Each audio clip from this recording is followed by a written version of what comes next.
Here we are, folks, final video in our series on the Franco-Prussian War. As I said a few videos back, our next series will be on the Battle of Gettysburg, July 1st to 3rd, 1863. I will be branching out to other things as well, reviewing other videos, some historical rankings, and other stuff like that. But because I've been so busy with work and traveling, now that I am home and settled, we can get more into that stuff. But last video, we discussed the French army's defeat at Metz and Sedan, including the capture of Napoleon III, and most of the high-ranking generals of France and field marshals. Also, we discussed the abolition of the Second French Empire and the foundations of the Government of National Defense. So Bismarck's plans are almost complete, and that's where we'll begin. So following the fall of the empire, the Government of National Defense called for a complete insurrection against the German occupation. But unfortunately, the capital of France is entering their 4-month-long siege while German armies raid the countryside of France, defeating these small guerrilla armies where they can. But Paris was being starved, and the Government of National Defense was becoming increasingly unpopular as the time passed. For months, Bismarck demanded the Crown Prince and Moltke bombard the city with howitzers. Both refused, but in January of 1871, finally the King of Prussia, Wilhelm, finally approved of Bismarck's plan. The Prussian artillery then began to fire on the city. Over 23 nights, the Prussians will fire 12,000 shells onto Paris. Meanwhile, as the city continued to be bombarded, at the former French royal residence of Versailles, something is happening.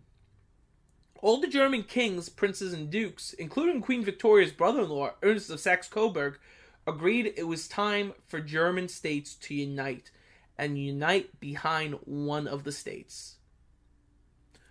So on January 18th, 1871, in the Hall of Mirrors in the Palace of Versailles, with Bismarck at the head of all the nobility, they declared a united German empire, and declared Wilhelm I the German emperor.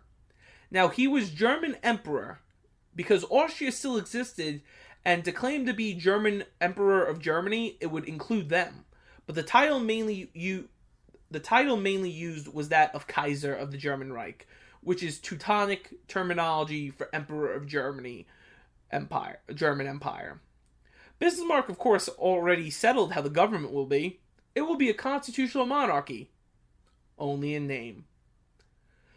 The Kaiser will appoint a chancellor of the government who will be the chief minister, and the only person who can remove the chancellor is the Kaiser himself. Bismarck's new job was to run the government as well as preside over the new assembly, the Reichstag. One of his first actions as chancellor was to nominate Moltke for promotion to field marshal. Throughout the war, he had actually only been a general, which he would earn that June of 1871. After 50 years of planning, Bismarck's grand plan was complete. The chaos of the German states was over. The era of the German Empire had begun. Finally, on the 28th of January, after weeks of bombardment, the Government of National Defense capitulated and surrendered to the German imperial forces. German troops, for the second time in the 19th century, marched into Paris, beneath Napoleon I's Arc de Triomphe. Bismarck then laid out the articles of the armistice. The Alsace region is to be surrendered to the new German imperial government. The nation of France was to pay war debts. German troops will remain in France until it is paid. And finally, the French army will be demobilized until the debt was paid. Now, around Paris, socialist communes began to rise and seize the city. Adolphe Thiers went to Bismarck begging for help at the socialist threat, knowing Bismarck despised socialism. But Bismarck's only response was, "I'd put it down now while you have the soldiers to do it." Thiers, using what remained of the French army, then put down the rebels. Officially, the war was now over.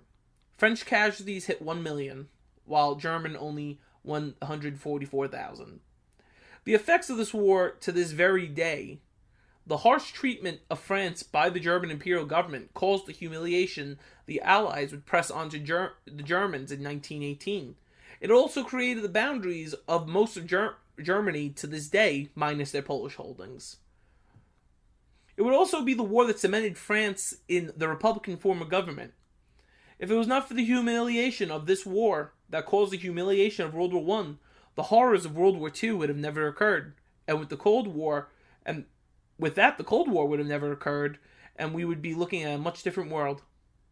Also, colonization of Africa would have not been as organized, or possibly not even happened the same way at all, if not for the Berlin Conference held in 1884, which was responsible for many wars from the 1880s to present day. The Franco-Prussian War is something of a forgotten chapter of the world history. It's lost to us for many reasons. In the United States, we weren't involved, so we really don't care.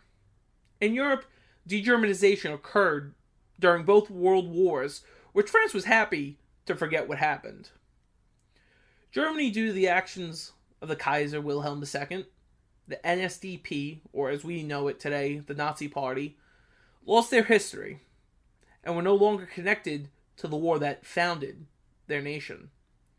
Today, the Second French Empire, Kingdom of Prussia, and German Empire are all gone, but the footprints remain. In France, names like Sedan, McMahon, Bismarck, and Moltke are still held with emotion as Germany. Thanks for watching, folks. As I discussed in the intro, our next series will revolve around the Battle of Gettysburg. Hope you all learned something and gained a little more knowledge and understanding of the history that made a lot of our own modern history. And as always, please like, share, and subscribe, and we'll see you real soon.